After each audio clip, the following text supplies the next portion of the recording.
The Silver Chair adalah buku keempat dari 7 karya The Chronicles of Narnia, karangan mendiang C.S. Lewis.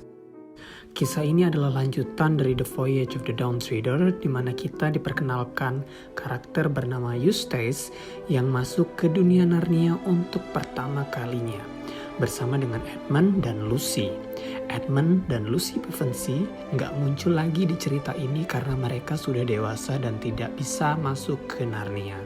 Untuk lengkapnya, sedikit ulasan tentang The Voyage of the Dawn Treader bisa klik link di kolom deskripsi. Dan jangan lupa subscribe YouTube channel ini untuk pembahasan mengenai kisah, cerita, dan film yang layak untuk diperbincangkan.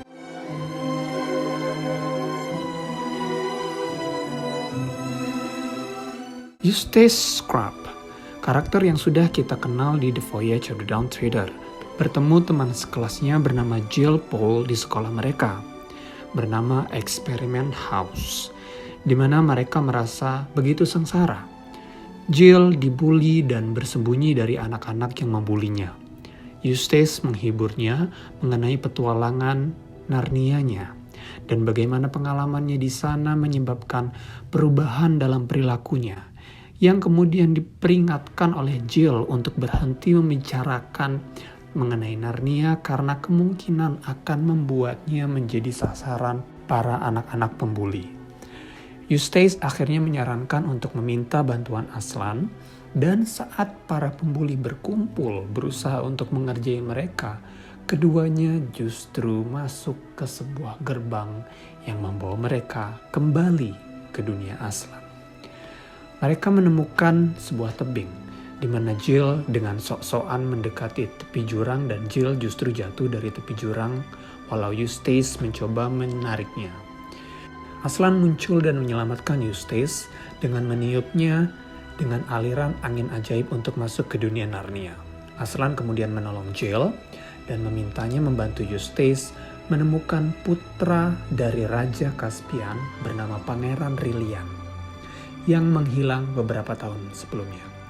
Dia menjelaskan kepada Jill bahwa ada 4 buah tanda yang akan membimbing mereka dalam pencarian Rilian, dan kemudian meniup Jill ke Narnia, di mana Eustace sudah menunggu di sebuah kastil besar bernama Cair Paravel. Mereka kemudian menyaksikan seorang pria tua dan lemah mengambil kapal dan berlayar dari pelabuhan, yang membuat Eustace kecewa. Mereka mengetahui bahwa ternyata pria tua itu sebenarnya adalah Raja Caspian, dan mereka karena tidak menyapanya, mereka telah melewatkan tanda pertama. Sebenarnya sudah 70 tahun telah berlalu sejak Eustace terakhir kali berada di Narnia. Meskipun kurang dari 1 tahun telah berlalu di dunia kita. Mereka juga mengetahui bahwa Caspian ternyata berlayar untuk mengunjungi lagi tanah tempat Caspian dan Eustace berlayar di The Voyage of the Dawn Treader ketika dia bersama Lucy dan Edmund ketika Caspian masih muda. Meskipun banyak orang Narnia percaya bahwa dia telah berangkat untuk mencari Aslan untuk menanyakan siapa yang bisa menjadi Raja Narnia berikutnya ketika dia mati.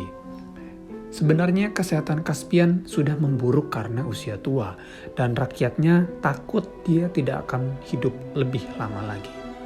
Trumpkin, kurcaci bawahannya Caspian, sudah tua dan tuli, mengantarkan Jill dan Eustace ke kamarnya, tetapi atas saran Glimfeather, si burung hantu, mereka tidak menyebutkan pencarian Eustace dan Jill. Glimfeather memanggil mereka ke parlemen burung hantu yang menjelaskan bahwa Pangeran Rilian menghilang 1 dekade sebelumnya saat mencari ular hijau besar yang telah membunuh ibu kandungnya, Ratu dari Narnia, yakni istri dari Caspian. Jill dan Eustace akhirnya diterbangkan ke rawa-rawa di tepi utara Narnia, di mana mereka bertemu dengan pemandu mereka bernama Puddleglum, seorang makhluk rawa-rawa yang suram tapi kuat. Mereka melakukan perjalanan menuju tanah para raksasa di utara Narnia. Lapar dan menderita selama perjalanan, mereka bertemu dengan Green Lady, ditemani oleh seorang kastria pendiam dengan baju besi hitam. Dia mendorong mereka untuk melanjutkan ke utara menuju daerah bernama Harfang. Kastil raksasa yang lemah lembut, yang katanya akan senang memiliki mereka di pesta musim gugur mereka. Jill dan Eustace yang memikirkan kenyamanan dan kehangatan sangat ingin pergi karena di luar dingin. Hanya Puddleglum yang menentang perjalanan itu.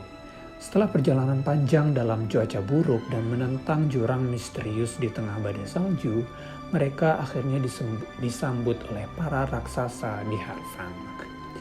Dari kastil, ketiganya melihat bahwa dalam badai salju mereka telah melakukan kesalahan besar melalui sebuah reruntuhan kota raksasa di lembah di bawah mereka dan kehilangan tanda kedua Aslan.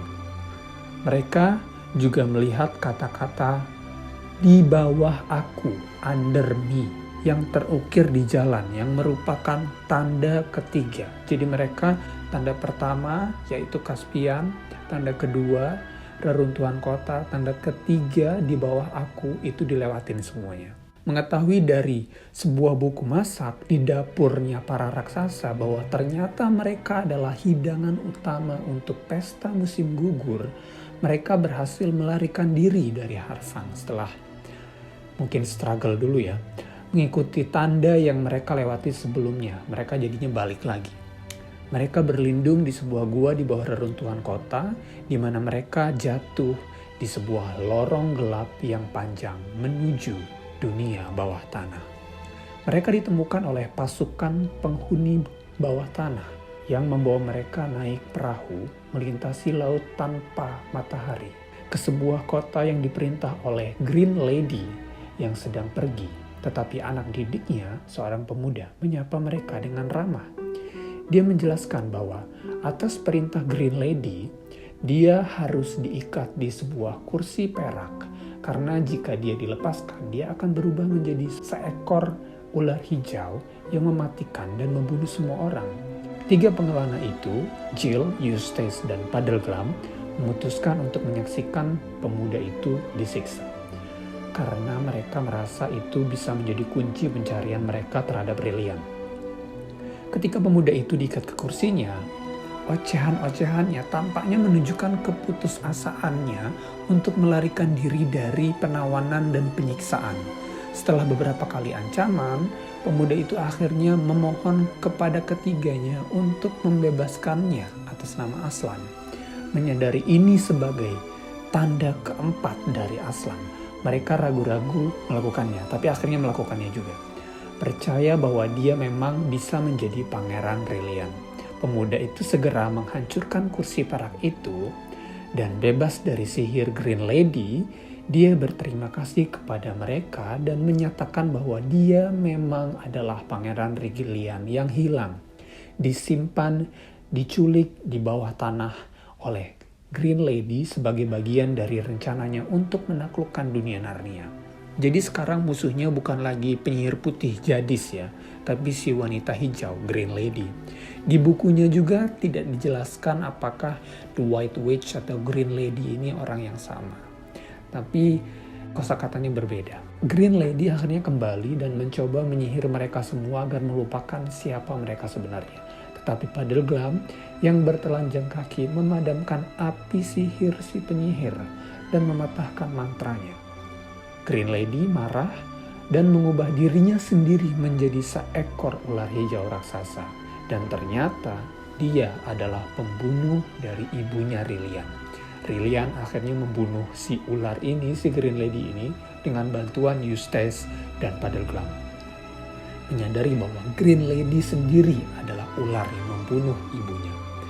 Rilian memimpin mereka semua untuk melarikan diri dari dunia bawah tanah, kembali ke Per Paravel saat Raja Caspian ternyata sudah juga kembali ke istana itu.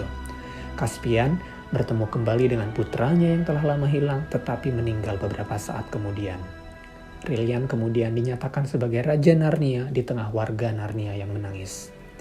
Aslan kemudian muncul dan mengucapkan selamat kepada Eustace dan Jill atas pencapaian tujuan mereka, lalu mengembalikan mereka ke sungai di negaranya tempat Jill pertama kali bertemu dengannya. Tubuh Raja Caspian muncul di sungai dan Aslan menginstruksikan Eustace untuk menusukkan duri ke jari Aslan. Eustace mematuhinya dan darah Aslan mengalir di atas raja yang sudah mati itu, kemudian hidup kembali dan kembali ke masa mudanya. Aslan menjanjikan Eustace dan Jill bahwa sementara waktu mereka harus kembali lagi ke bumi, ke dunia kita. Untuk sementara waktu, suatu hari nanti mereka akan kembali lagi ke negara Aslan untuk tinggal. Ini kayaknya untuk mati kali ya. Aslan kemudian mengizinkan Caspian untuk menemani Eustace dan Jill kembali ke dunia kita, ke bumi kita ini untuk waktu yang singkat, di mana mereka mengusir para anak-anak pembuli di London tadi sebelum Caspian akhirnya kembali ke negara Aslan. Ketika kembali ke dunia kita, Eustace dan Jill tetap berteman baik dan Experiment House akhirnya menjadi sekolah yang bebas dari bullying. Di Narnia, Rilian mengubur tubuh ayahnya dan meratapinya. Kerajaan itu terus mengalami tahun-tahun berbahagia, tetapi Puddleglum sering mengutarakan peribahasa. Pagi yang kering membawa sore yang basah, yang kemungkinan artinya adalah kita tidak dapat mengharapkan waktu bahagia atau waktu yang senang akan bertahan cukup lama. Sekian cerita dari The Silver Chair. Terima kasih.